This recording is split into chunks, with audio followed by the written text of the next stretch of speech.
संगीता देवी सैदपुर से कृपया खड़ी हो जाएंगे। इनका जो सवाल है, इनका जो भाव है, ये कमेंट बॉक्स में कल भी कई लोगों ने भेजा था हमें, और भी बहुत सारे लोग, इनके जो प्रश्न हैं लगभग सिमिलर हैं, और मुझे लगता है या आप में से भी बहुत सारे लोगों का होगा। तो कृपया गुरुदेव का मार्गदर्शन आप सब लोग श्रद्धा से श्रवण करेंगे, दर्शन करेंगे। संगीता देवी के प्रश्न हैं। गुरुदेव सादर प्रणाम। आपके पतिदेव एडवोकेट हैं, और परंतु इनके पास कई क्लाइंट आते हैं।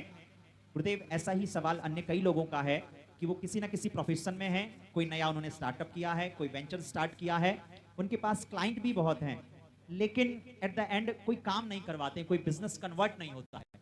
गुरुदेव कृपया मार्गदर्शन करें। ओम नमः शिवाय।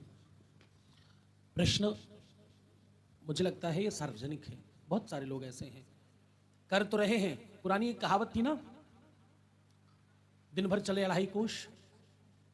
पहले लोग बोलते थे पूरा दिन चलते रहे, खूब कोशिश भी की, पर ले देख कर शाम तक हाथ में कुछ नहीं आया।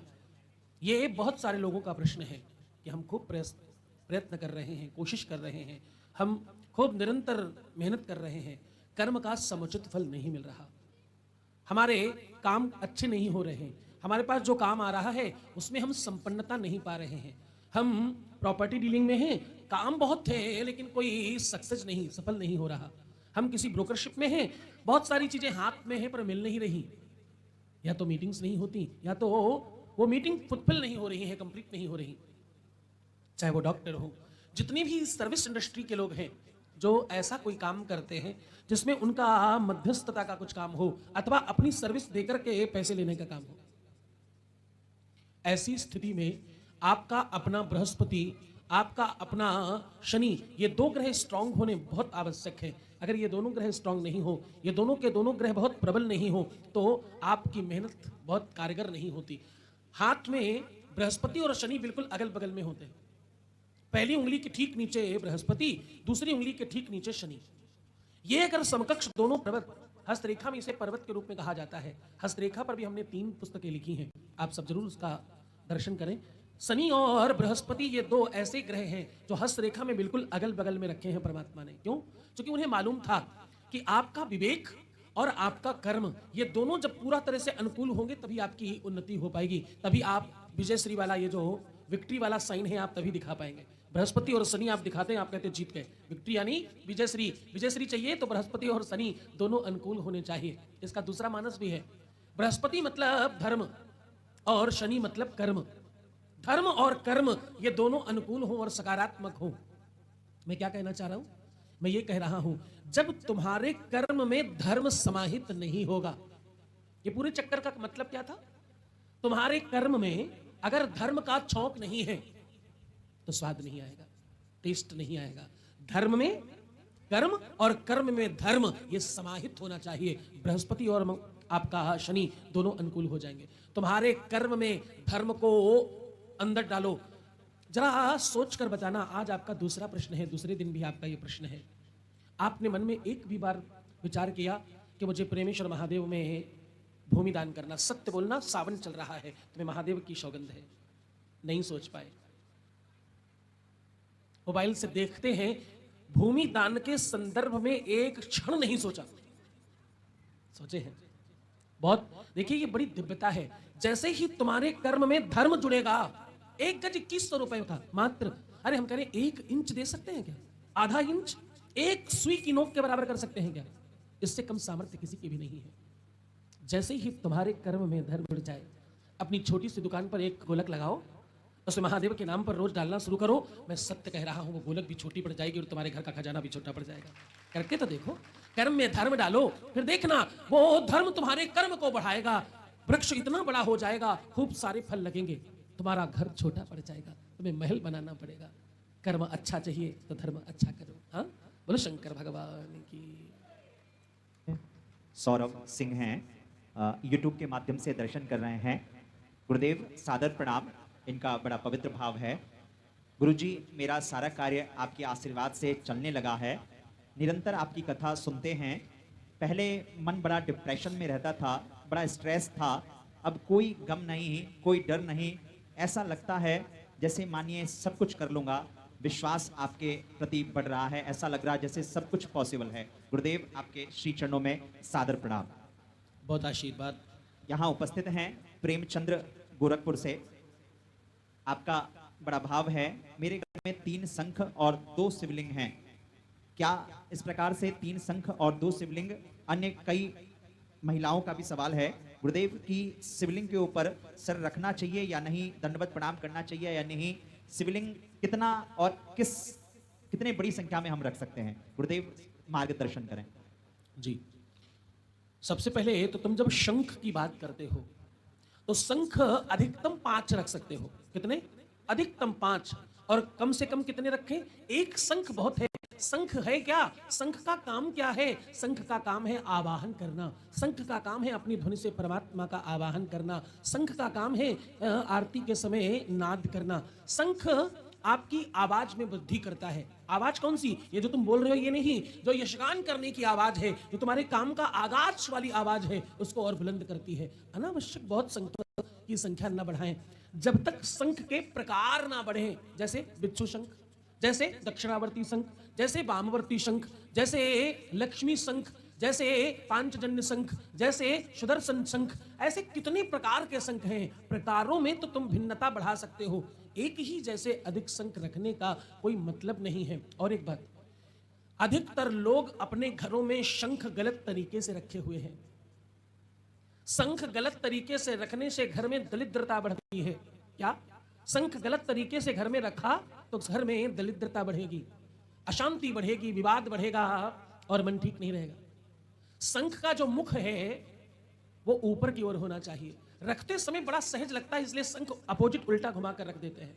उसका जो मुंह है, एक तो वो उसका वो मुंह जहां से तुम बजाते हो, ये शंख की मुद्रा है। देखो ऐसे समझो, ये शंख मुद्रा है। इसका जो ये वाला भाग है खुला वाला, ये जो खुला वाला भाग है इसको हमेशा ऊपर करके रखना चाहिए। एक तो इसका मुंह कतई भ्रम है, तुम खूब स्पर्श कर सकती हो, खूब छू सकती हो।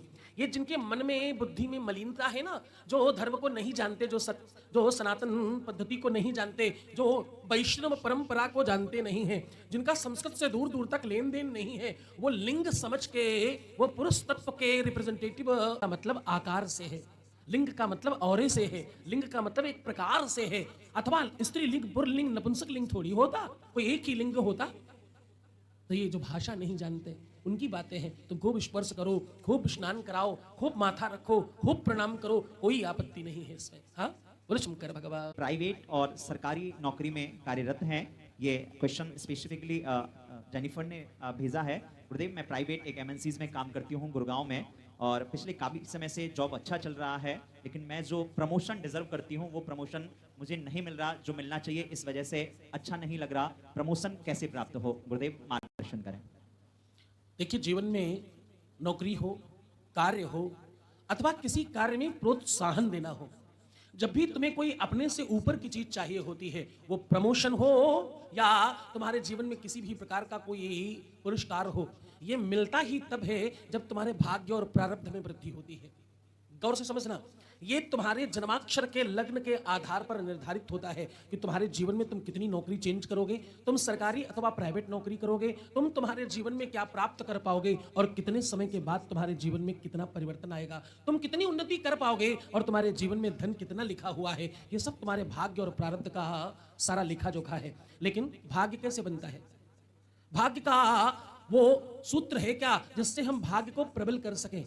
भाग्य हमारा बहुत बेहतर कैसे हो सके? भाग्य 2 जगह लिखा है, एक तुम्हारे भाल कपाट में और एक तुम्हारे हाथों में। तो गोस्वामी तुलसीदास जी ने साफ साफ लिख रखा है, मंत्र महामणि विषय व्याल के, मेटत कठिन कुअंक भाल के। जो कुअंक तुम्हारे भाल कपाट में लिखे हैं वो महामंत्र जपने से ठीक होते हैं। और महामंत्र कौन सा है? मंत्र वो जिसमें नमः बाद में लगा हो। मंत्र कौन सा? श्री हनुमते नमः, श्री रामचंद्राय नमः, श्री कृष्ण वल्लभाय नमः। जिसमें नमः बाद में लगा, नमः मतलब प्रणाम होता है, और जिसमें नमः पहले लगाया जाए, प्रणाम पहले किया गया, इतना शुद्ध मंत्र है, इसलिए उसकी संज्ञा महामंत्र से जोड़ी गई। ओम नमः शिवाय। शिव और शिवा को पहले प्रणाम किया गया, उसके बाद मंत्र बोला गया। पहले स्नान करो फिर स्पर्श करो। क्यों? इतना शुद्ध है, इतना प्रबल है, इतना बड़ा है कि उसे साधारणतया स्पर्श किया नहीं जा सकता। अन्यथा तुम सब में नमः बाद में लगाते हो, पहले नाम लेते हो फिर प्रणाम करते हो। इसमें पहले प्रणाम किया गया है, फिर नाम लिया गया है। ये नाम जप दुनिया का सबसे बड़ा जप है। इसका निरंतर जाप करते रहने से जीवन में उन्नति, प्रोन्नति और तुम्हारे जीवन में वृद्धि होती ही है, कोई संदेह नहीं। और हाँ, एक और बात, यद्यपि ये काम तुम करो, ये तुम्हें निरंतर करना चाहिए, लेकिन अगर पर्टिकुलर केवल और केवल तुम उस बात की बात करते हो कि हमारा प्रमोशन कैसे हो जाए, तो अपने हाइट के बराबर लाल, काला, पीला 3 कलर का धागा नापो और भगवान शंकर को स्पर्श करा के अपनी दाहिनी अथवा बाईं कलाई में, स्त्री है तो बाईं कलाई में, पुरुष है तो दाहिनी कलाई में बांध लो। 41 दिन तब होंगे जब तुम्हारा मानस सिद्ध हो जाएगा। बोले शंकर भगवान की जय। तपस्या सिंह है यहीं सैदपुर से। इन्हें मिर्गी का बार बार दौरा आता है, कुछ कर नहीं पाती हैं। गुरुदेव कैसे इस असाध्य, इस प्रकार की बीमारियों से निवृत्ति हो? कई सारे लोगों को इस प्रकार की समस्याएं हैं, इस बीमारी का इलाज नहीं मिल रहा, मार्गदर्शन करें गुरुदेव। ओम नमः शिवाय। डिप्रेशन, मानसिक समस्या, कुछ भूल जाना अथवा एक ही बात बार बार करते रहना अथवा अपने आप को कमजोर महसूस करना अथवा अपने मन बुद्धि चित्त को बिल्कुल भूल जाना, स्वयं की भाषा, पद्धति, नियम, सिस्टम सब विस्मृत हो जाना या मिर्गी आना, ये सारे के सारे लक्षण तुम्हारे अपने विवेक, तुम्हारी अपनी बुद्धि के हैं। और मैं एक बात कहूं, ये कुलदोष के अंतर्गत आते हैं। कुलदोष परंपरा, नैसर्गिक जघन्य दोष और अंतिम में पितृदोष के अंतर्गत आते हैं। जिन भी घरों में ऐसी किसी भी प्रकार की समस्या है, उनके अपने घर वाले लोग भी बिल्कुल शुद्ध बुद्ध रहते हैं। अरे घर वाले पहले ठीक हो जाओ, घर वालों में उतना बल होना चाहिए कि इनको ठीक करना है, इनको अच्छा करना है, इनको बेहतर रखना है, आसपास का माहौल बेहतर करो, क्योंकि ये सारे के सारे दोष जब प्रबल होते हैं तब इस प्रकार की बड़ी समस्याएं आती हैं। और मैं आपको सत्य बताऊं, अभी भी मेडिकल में ऐसी कितनी प्रकार की बीमारियां हैं जिनका इलाज पूरी तरह से है नहीं। आपने देखा होगा, अक्सर लोग ऐसे से बात करते हैं किसी से, वो ब्रेन से रिटायर हो गए और इधर उधर बात करते हैं, मालूम नहीं किससे बात कर रहे हैं। अक्सर लोग बिल्कुल अचेत होते हैं, पता ही नहीं क्या कर रहे हैं, और सालों साल से ऐसे ही है।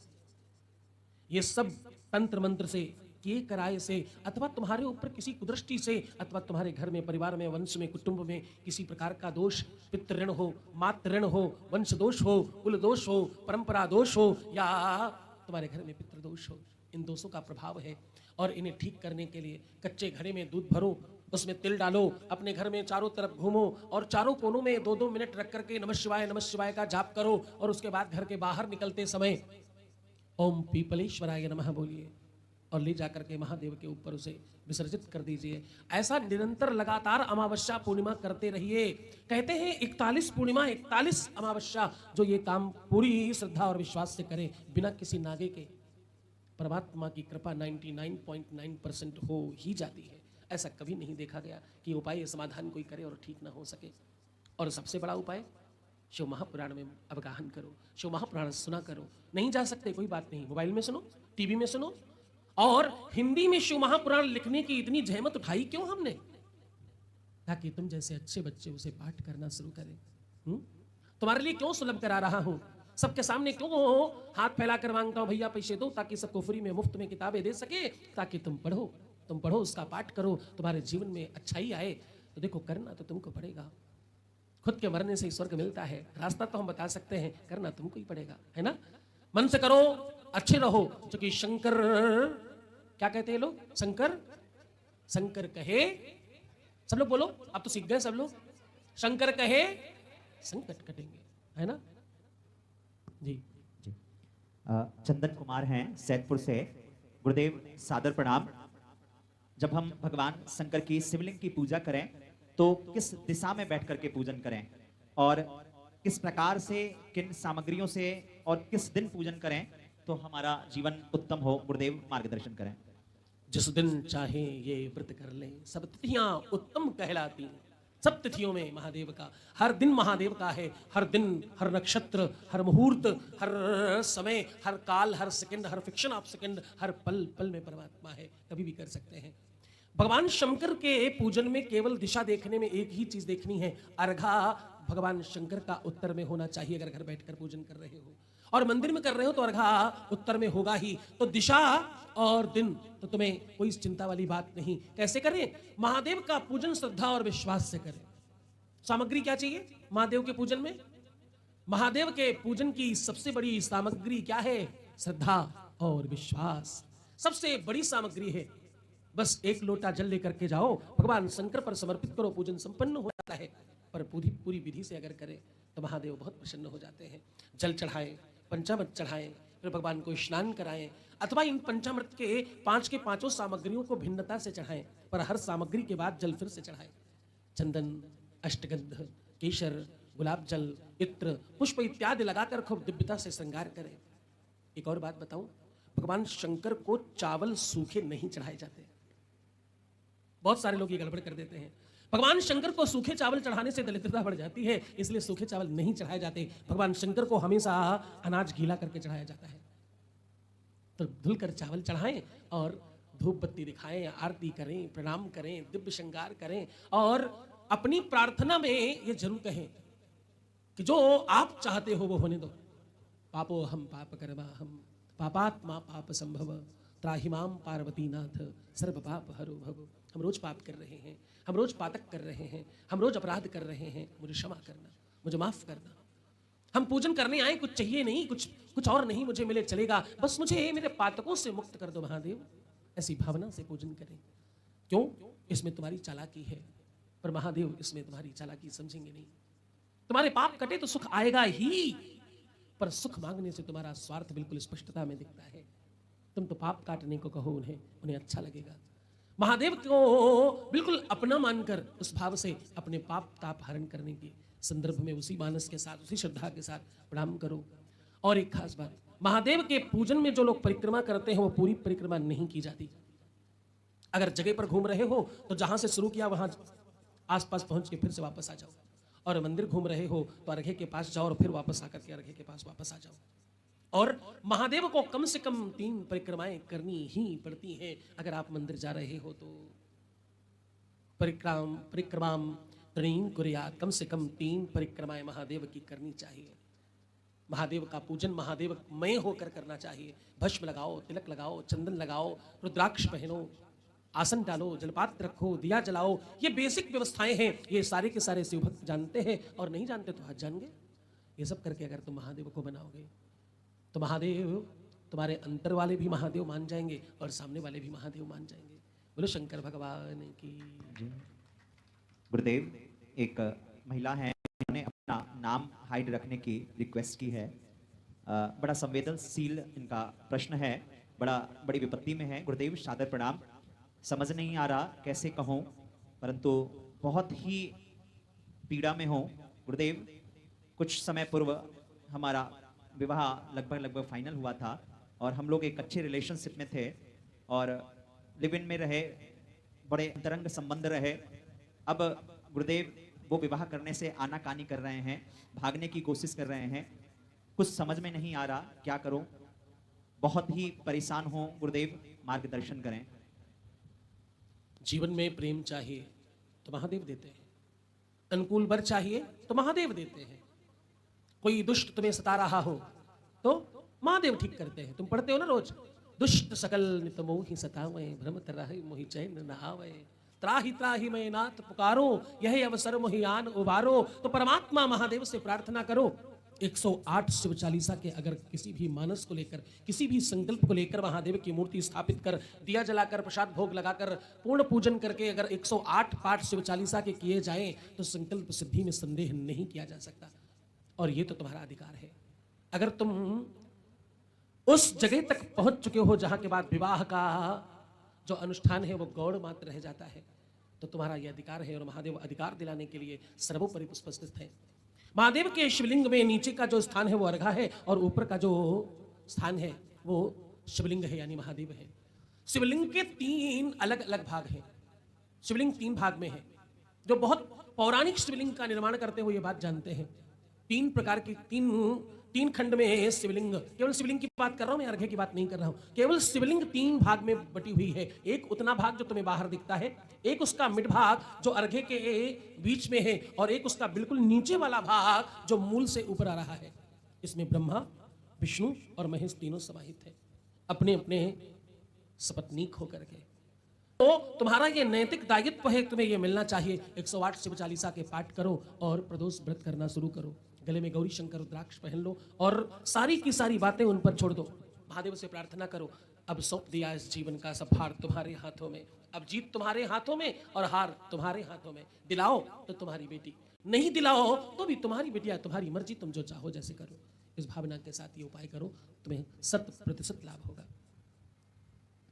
सुनीता तिवारी हैं, पिता श्री विजय प्रकाश त्रिपाठी जी हैं, गाजीपुर उत्तर प्रदेश से। गुरुदेव आपको मेरा सशत नमन, सादर प्रणाम। गुरुदेव मैं बहुत परिश्रम करती हूँ लेकिन अभी तक नौकरी नहीं मिल पाई है, कृपया समाधान करें। मेरे माता पिता मेरी शादी को लेकर बहुत चिंतित रहते हैं, उनके अनुसार अभी तक रिश्ता नहीं हो पा रहा है, गुरुदेव मार्गदर्शन करें। देखिए, जीवन में जो तुम्हें मिल रहा है वो सारा का सारा तुम्हारे अपने कर्म और भाग्य, ये दोनों जो मैं थोड़ी देर पहले बृहस्पति और शनि की बात कर रहा था, उसका आधार पटल है। जो भी तुम्हें प्राप्त हो रहा है वो तुम्हारी भाग्य में लिखा हुआ है। जो तुम पाना चाहती हो वो तुम्हारी इच्छा है और तुम्हारे जीवन का एक दर्शन है कि मैं यहां से यहां पहुंचना चाहती हूं। जन्माक्षर के आधार हो ऐसी ही शिक्षा जो हमें अच्छी नौकरी दिला सके और वहां से धनार्जन हो सके। दूसरा, विवाह अनुकूल हो सके और माता पिता उसके हिसाब से चल सके। अगला, आर्थिक सुदृढ़ता बढ़े। ये तीनों अलग अलग भाव के प्रश्न हैं पर इसका जवाब बिल्कुल एक ही शब्द में है। प्रश्न अलग अलग भाव के हैं। ज्योतिषी तौर पर अगर मैं तुमसे बात कहूं तो कम से कम 1 लाख रुपए का पर्चा बनता है तुम्हारा। किसी ज्योतिष के पास जाओ तो 4-6 स्टोन, रत्न, रुद्राक्ष, पूजा, यज्ञ, दुनिया भर की सारी व्यवस्थाएं हैं।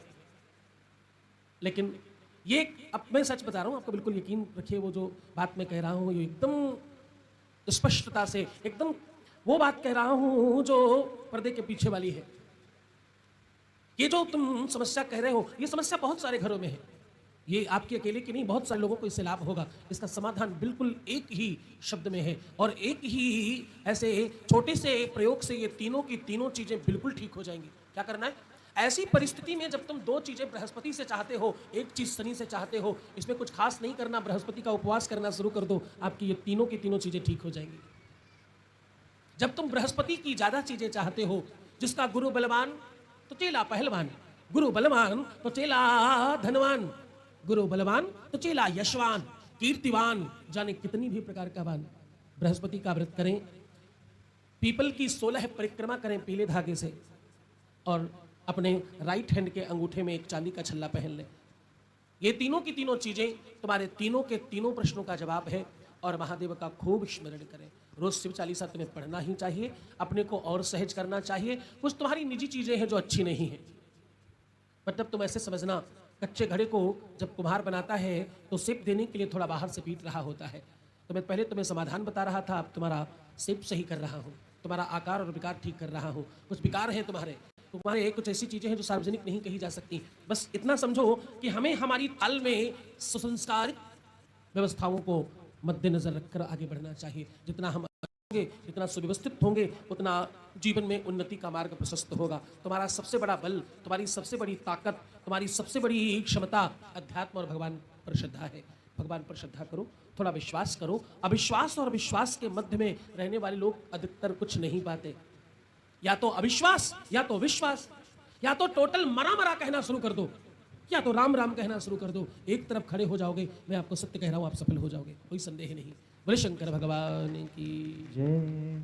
कृतिका हीरा हैं, यूट्यूब के माध्यम से इनका सवाल है, गुरुदेव सादर प्रणाम, महिलाएं क्या हनुमान जी का पूजन कर सकती हैं या नहीं, और पूजन करें तो किस प्रकार से करें कि मर्यादा बनी रहे, गुरुदेव मार्गदर्शन करें।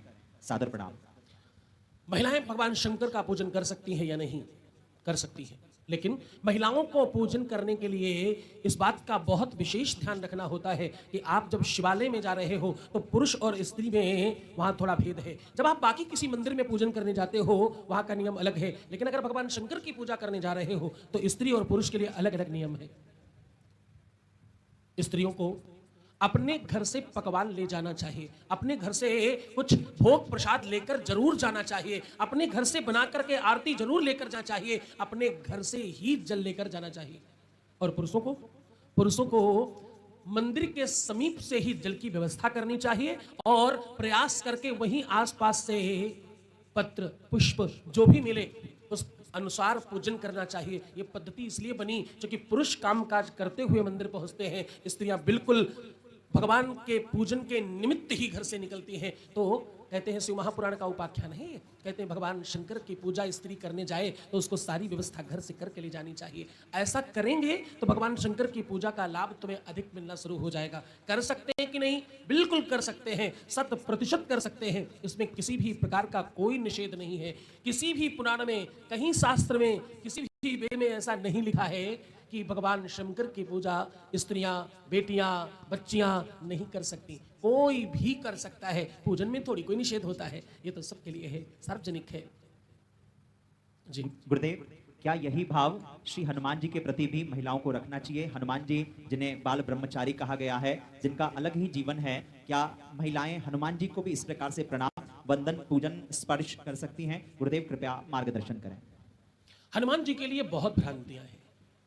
हनुमान जी के पास जो सबसे बड़ी सिद्धि है ना, वो जगत जननी पराम्बा भुवनेश्वरी माता सीता की दी हुई है। तो उन्होंने कहा, अष्ट सिद्धि नवनिधि के दाता, असबर दीन जानकी माता, जाओ अजर अमर गुण निधुस्तो हो करो बहुत रघुनायक छोहू। जाओ हनुमान, मैं तुम्हें आशीष देती हूं, तुम अमर रहना।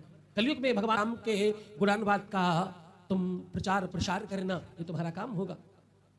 हनुमान जी के लिए बहुत सारे ही भ्रांतियां हैं। हनुमान जी को कौन स्पर्श करे, कौन स्पर्श नहीं कर सकता। हनुमान जी ब्रह्मचारी हैं, हनुमान जी को स्त्री न छुए। मैं बिल्कुल समझ नहीं पा रहा हूं। हनुमान जी ब्रह्मचारी, इसमें कोई संदेह नहीं, लेकिन कौन स्त्री उनको स्त्रीत्व होकर के स्पर्श कर रही है? कौन स्त्री हनुमान जी को पति भाव में जाकर स्पर्श कर रही है? सारी की सारी स्त्रियां, बेटियां उनको बेटी बनकर, उनकी लाडली बनकर स्पर्श करने जा रही हैं। उसमें कहां कोई संदेह है? हाँ, किसी भी ब्रह्मचारी को कोई स्त्री तत्व के आधार पर जाकर स्पर्श करे तो ही तो निषेध है। हम सब उनके बच्चे हैं, हम सब उनके लाडले हैं, हम सब उनके चहेते हैं, हम सब उनके चरणों के दास हैं। केवल और केवल स्त्रियों को भगवान हनुमान जी को बंधन लगाना निषेध है। पूरे के पूरे शरीर को स्पर्श करके रगड़ के बंधन नहीं लगा सकती स्त्रियां। बाकी हनुमान जी को प्रणाम करना, भोग लगाना, अच्छा जरा सोच कर देखो, स्त्रियां हनुमान मंदिर में जाएं तो क्या क्या करेंगी? हनुमान जी की मूर्ति 99.9% दीवार में चिपकी होती है। तुम पास जा नहीं सकते, आलिंगन कर नहीं सकते, अच्छे से छू नहीं सकते। पूरे शरीर में सिंदूर लपेटा है, हाथ पर लगाया जैसे तो इसे तुम्हारा काल। माता सीता को सिंदूर लगाते हुए देखकर बोले, आप ये क्या कर रही हो? बोले, मैं अपने पति को, कौन? राम, वहां भगवान राम को प्रसन्न करने के लिए लगाया। इनकी कलाएं हैं, इनके जितने भी प्रकार के दर्शन हैं, इनके जितने भी लक्षण हैं, और ये जितनी भी लीलाएं करते हैं, इनकी हर लीला में कुछ बहुत गहरा छुपा हुआ है। क्यों लपेट लिया? इन्हें मालूम था हम अजर अमर हैं। हम कलयुग में मंदिर में जगह जगह हम होंगे और सबके संकटों का हरण कर रहे होंगे। तो कोई पास आएगा कैसे? कोई स्पर्श करेगा कैसे? ज्यादा से ज्यादा तुम दूर से प्रणाम ही तो कर सकते हो। ज्यादा से ज्यादा मंदिर में जाकर के वहां फर्श को प्रणाम करोगे, अधिक करोगे तो माथा रख दोगे। और गलती से भी अगर आपने हनुमान जी के पास जाके माथा रखा तो तुम रंग जाओ उनके रंग में। उनके रंग में भगवान राम है, रंग भी जाओ तो क्या आफत है? तुम बिल्कुल निश्चिंतता के साथ पूजन करो, कुछ भी निषेध नहीं है। बंधन वाल लगाने के अलावा, बंधन लगाना, बंधन लगाते हुए देखना, बंधन लगाते हुए दर्शन करना, और भगवान हनुमान जी के पूरे अंग को स्पर्श करना बिल्कुल निषेध है। ऐसा नहीं करना चाहिए। और एक बात बताऊं, हनुमान जी के मंदिर की परिक्रमा करना भी बिल्कुल निषेध है। कपि के ममता पूछ पर सब ही कहे समुझाई, तेल बोरी पुनिमा। जिन लोगों के भाव रह जाएंगे उनसे मेरा विनम्र निवेदन, उन्हें कृपया वो धैर्य धारण किए रहेंगे। कल उनके प्रश्न, उनके भाव अवश्य पूज्य गुरुदेव के समक्ष रखा जाएगा। अब आगे बढ़ते हुए श्री मिथुन कुमार गुप्ता जी हैं, आपका भाव है। गुरुदेव सादर प्रणाम। इनका जो प्रश्न है गुरुदेव, ऐसे कई सारे अन्य भक्त हैं, उनका भी यही प्रश्न सेम है। गुरुदेव काफी कार्य करते हैं, घर में खूब धन आता है, सब कुछ चलता है, लेकिन गुरुदेव कर्ज कभी खत्म ही नहीं हो रहा, और कर्ज के कारण बड़ी समस्याएं बढ़ रही है, और कर्ज से बड़े परेशान हैं। कर्ज से निवृत्ति कैसे हो, लोन को कैसे चुकाएं, इसमें गुरुदेव कृपया मार्गदर्शन करें। देखो, ये बहुत बहुत समस्या है। या तो तुमने ऋण लिया है, वो चुक नहीं रहा, और या तो तुम्हारा पैसा किसी ने लिया है, वापस नहीं आ रहा। ये दोनों ही ऋण की ही कैटेगरी की दोनों चीजें हैं। वैसे तो पुराने बुजुर्ग लोग कहा करते थे, उधार का खाना और प्यार का तापना दोनों बिल्कुल बराबर बात है।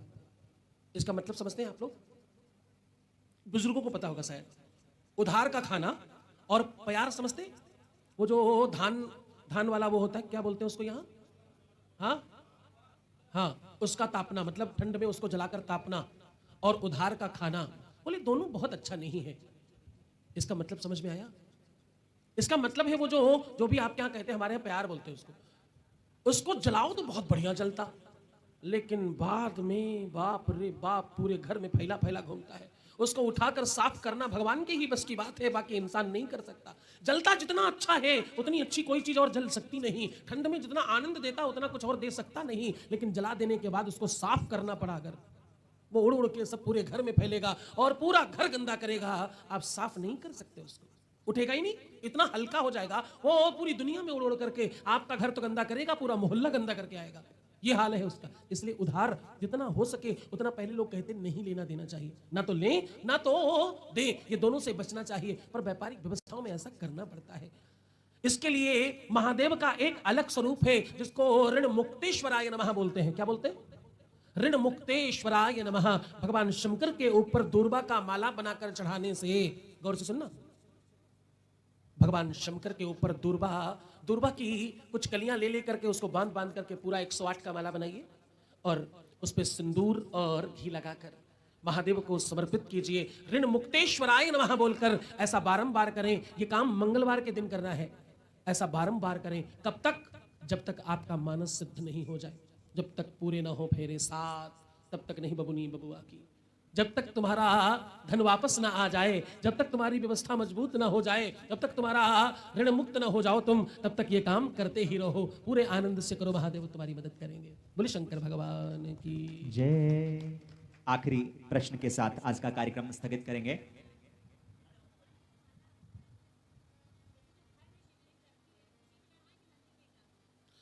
ये उपाय जो दूर्वा की माला का है, ये वैसे तो किसी प्रतिष्ठित मंदिर में करना चाहिए, क्योंकि जो तुम्हारे घर के भगवान हैं, हमेशा जब हम कोई दान करते हैं, हम जब कोई प्रयोग करते हैं, ये हमेशा बाहर करना चाहिए।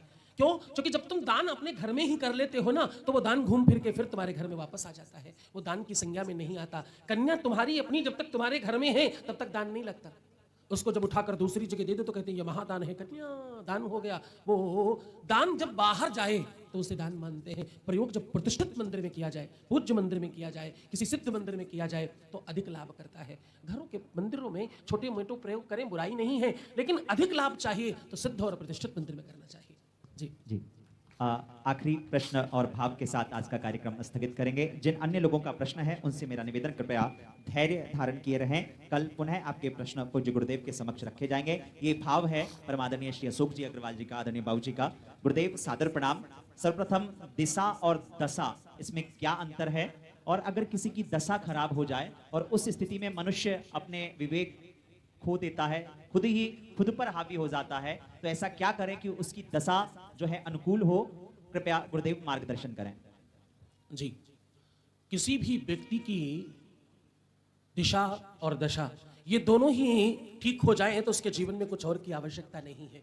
दिशा यानी हमें कहाँ जाना है, कोई अच्छा नेविगेशन मिल जाए बताने वाला। हमारे मोबाइल में हमने डाला यहाँ जाना है, वो बताता रहता दाहिने जाओ बाएं जाओ, दाहिने जाओ बाएं जाओ, अब तुम पहुंच गए। कितना आसान हो जाता है जीवन। कोई ऐसा मार्ग बताने वाला, मार्ग प्रशस्त करने वाला कोई मिल जाए तो बहुत अनुकूलता आ जाती है। दशा यानी तुम्हारा जीवन में जो खराब समय है उसे ठीक करने की व्यवस्था बताने वाला अथवा ठीक कर देने वाला कोई मिल जाए तो दिशा और दशा दोनों अनुकूल होती है, फिर जीवन बेहतर चलता है। लेकिन दूसरा जो प्रश्न है, किसी की दशा खराब हो और आप उसके साथ चल पड़े, आप उसके साथ रह रहे हो अथवा वो तुम्हें न छोड़ रहा हो। अधिकतर ऐसा होता है रिश्तेदारी में, नातेदारी में, मित्रता में, गांव में, शहर में, सब मिलने जुलने वाले में अधिकतर ऐसा होता है कि मैं इसे रखना चाहता हूं लेकिन इसकी ये सूट नहीं कर रहा। कभी गाड़ी सूट नहीं करती, कभी स्थान सूट नहीं करता, कभी जमीन सूट नहीं करती, कभी कोई इंसान सूट नहीं करता। लोग ऐसा मानते हैं। और ये मैंने जब से भैया इनको देख लिया ना तो अरे आज का दिन तो खराब ही हो गया, मैंने 50 बार देखा, ये अगर नहीं ही होता है। ऐसी मान्यता है, गांव शहरों में लोग खूब करते हैं। मैं बड़ी स्पष्टता से कहूं, ये कपोल कल्पित नहीं है, ये बिल्कुल भी दतियानूसी नहीं है और इसमें किसी भी प्रकार का एक रंच मात्र संदेह करने जैसी बात नहीं। हमारे बुजुर्गों ने खूब हजारों साल इस पर रिसर्च किया फिर आगे बताया है, ऐसे नहीं बताया। जिसकी दशा खराब हो उसके साथ रहने में तुम्हारी भी दशा खराब हो जाएगी, इसमें कोई संदेह नहीं है। आग के साथ रहो तो गर्म हो जाओगे, बर्फ के साथ रहोगे तो ठंडे हो जाओगे, इसमें कोई बात संदेह नहीं। और तुम बोलोगे हम तो बड़े चालाक हैं, उसको साथ ही रखते हैं, थोड़ा दूर ही रखते हैं, हम तो काम बता करके अपना काम निकाल लेते हैं। तो भैया काजल की कोठरी में कितनों ही सयानो जाए, हम तो बड़े सयाने, कितनों ही शयानो जाए, काजल की एक लीक लागी है, पैल लागी है, आप बच नहीं सकते। संगत से गुण आवत है, संगत से गुण जात, बांस फांस और मिश्री एक ही भाव विकात। ये सब बुजुर्ग बैठे हैं। एक समय था जब मिश्री में अगर बांस ना हो ना, बांस की फांस नहीं निकले तो वापस कर देते रहे, गड़बड़ मिश्री है, नकली दे रहा है, इसमें बांस नहीं है। बांस आप समझते ना, बांस बम्बो जिसको बोलते हैं, बम्बो है ना, उसकी अगर फांस ना हो, उसकी लकड़ी साथ में ना हो तो मिश्री असली नहीं मानी जाती थी। बांस फांस और मिश्री एक ही भाव विकात। उस बांस की क्या कीमत है? 2 रुपए का बांस सैकड़ों रुपए केजी वाली मिश्री के साथ मिलकर उसी भाव में बिक जाता है। किसी का मूल्य ऊपर हो, किसी की दशा अच्छी चल रही हो, किसी की खराब हो, उसने उसको टांग लिया अगर, तो उसकी थोड़ी नीचे आएगी, इसकी थोड़ी ऊपर जाएगी, नुकसान होगा, इसमें कोई संदेह नहीं है। कोई डूब रहा हो, उसको पकड़ कर देखो, आपको पता चल जाएगा दशा खराब हो तो क्या होती है। कोई डूब रहा हो, आप उसे जब बचाने जाएं तो वो सबसे पहले आपको जकड़ लेगा, हम तो डूब ही रहे हैं सनम, तुम भी चलो। अक्सर तैराक कहते हैं कोई डूब रहा हो तो जाकर के उसको सबसे पहले एक कंटाप मारना चाहिए, अच्छे तैराक बोलते हैं। अच्छे तैराक जाते ही सबसे पहले सामने वाले को, क्यों? तो वो थोड़ा दूर रहेगा, क्योंकि पकड़कर खींच कर तो तुम ला सकते हो, लाद कर लाया नहीं जा सकता, आप भी डूब जाएंगे। क्योंकि वो ऐसा परेशान है, डूब रहा है, वो हड़बड़ा रहा है, वो आपको पकड़ेगा, आपका हाथ पैर चलेगा कैसे? कोई आपको पकड़ ले तो आपके हाथ पैर कैसे चलेंगे, आप तैरेंगे कैसे? तो आपका समय बाधित हो जाता है, आपका जो भाग्य है वो नीचे गिर जाता है। जिसका भी दशा खराब हो उस पर दया करना भी, मैं शास्त्रों की बात कर रहा हूं, उसके ऊपर दया करना भी, तुम सोचो साथ नहीं रखेंगे, इसको कुछ पैसे दे देते हैं, भैया कुछ काम कर लेना जाकर, तुम ना, तुम ठेला लगा लेना, तुम चाहे कि खोल लेना, हम भी टाटा, रतन टाटा जैसे थोड़े बड़े बन जाते हैं, कोई बात नहीं, पैसे ले जाओ, जब तुम बड़े चाय वाले बन जाना तब कहना मैंने इनसे उस समय शुरुआत में पैसे लिए थे। तुम भूल रहे हो, तुम अंश निकाल रहे हो, तुम अपनी ही कमाई की, अपनी ही पूंजी से वो अंश निकाल रहे हो। क्योंकि अपात्र दीयते दानम, अपात्र को दिया हुआ दान, क्योंकि दान ही तो है ना, उसने कोई काम किया है तुम्हारे लिए, पारितोषिक है नहीं, परिश्रम है, तो सीधा दान है। अपात्र को दिया हुआ दान नाली में दूध बहाने जैसा काम करता है। आप समझो गटर में आप दूध बहा रहे हो, इसके अलावा उसका कोई लक्षण नहीं है। और वो धन जो तुमने निकाला है, अगर भगवान पर चढ़ा तो पुण्य है, नाली में डाला तो पुराने लोग कहते अरे दूध है भैया, दूध के बर्तन को पुराने लोग धुलने नहीं दिया करते थे नाली में। हाँ, दूध वाले बर्तन को, अब तो हो सकता है कुछ लोग अज्ञानी कर लेते हो, अन्यथा दूध के बर्तन को धुलने नहीं दिया जाया करता था। गोरस है, कहते ये तो अमृत है, इसको धुल नहीं सकते इस तरह। तो तुम्हारी जो पूंजी है ना, वो अमृत है, उसे कहीं भी धुल कर नहीं डाला जा सकता, कहीं भी निकाल कर नहीं डाला जा सकता। अपात्र को दान नहीं दिया जा सकता। दया करने में भी बहुत सूझबूझ चाहिए, दिशा देखकर ही दशा खराब वाले के साथ जाना चाहिए। भैया करें कि नहीं करें, मदद करने लायक है स्थिति या नहीं है, अथवा नहीं करना चाहिए, मेरा ऐसा मानना है। मैंने अभी तक जो भी पुराणांतर में पढ़ा है वो बिल्कुल ऐसा ही दिखाई पड़ता है, ऐसा नहीं करना चाहिए। इतना ही नहीं, मैं तो कह रहा हूं तुम्हारे यहाँ काम करने वाले जो लोग हैं, जो तुम्हारे यहाँ अनुचर हैं, काम करते हैं, नौकर हैं, ड्राइवर हैं, गार्ड हैं, जो भी तुम्हारे यहाँ काम कर रहे हैं, अधिकतर हम तिथियों में, होली में, दीपावली में इनको 101, 108 और ऐसा कुछ देने की कोशिश करते हैं। 101 रुपए मांगते भी वो है, वो 1100 रुपए दो बाबूजी, 1100 रुपए तो बनता ही है हमारा। नहीं नहीं नहीं बेटा, तुम्हारा 1000 रुपए बनता है, 1100 नहीं बन सकता तुम्हारा, तुम्हारा 1200 बन सकता है, 1100 नहीं बन सकता तुम्हारा। क्यों? क्योंकि हम ये चाहते ही नहीं है कि तुम खराब बने रहो हर जन्म में, हम चाहते हैं अगले जन्म में तुम अच्छे बनकर आना। तुम तो 1000 पकड़ो और खूब खुश रहो। 1100 कहाँ बनता है? 1100 बनता है पंडित जी लोगों का, गुरु जी लोगों का, धर्म में, मंदिरों में, तीर्थों में 1100 बनता है। क्यों? वहां हम चाहते हैं हमारे सब आने वाली पीढ़ियां वहां जाती रहे, वो खाता कभी बंद ना हो। एक हिसाब किताब बंद हुआ, दूसरा हिसाब किताब चालू हो गया। आपने हमारा काम किया, आपने बिल दिया 1000 रुपए का, ये पकड़िए 1000 आइए, कंप्लीट हुए भैया, ये 100 और जमा कर लो हमारे, अब फिर से खाता चालू है। हाँ, एडवांस रखो, करेंगे ही। हम एडवांस देने का मतलब क्या होता है? निश्चित है करेंगे। एडवांस देने का मतलब, लोग क्यों एडवांस मांगते हैं? दुकानदार में आज दुकानदार को आप सामान लेने जाओ तो दुकानदार कहता भैया थोड़ा एडवांस करा दीजिए। क्यों? क्योंकि अगर आपने एडवांस किया तो वो निश्चित हो जाएगा कि ये सामान लेंगे जरूर, तो वो तैयारी करेगा आपके लिए, है ना। तो हमेशा एडवांस वहां देकर रखना जो चीज तुम चाहते हो कि जीवन भर वैसी ही चलती रहे, अन्यथा एडवांस भी नहीं देना चाहिए। हाँ, बोले शंकर भगवान की जय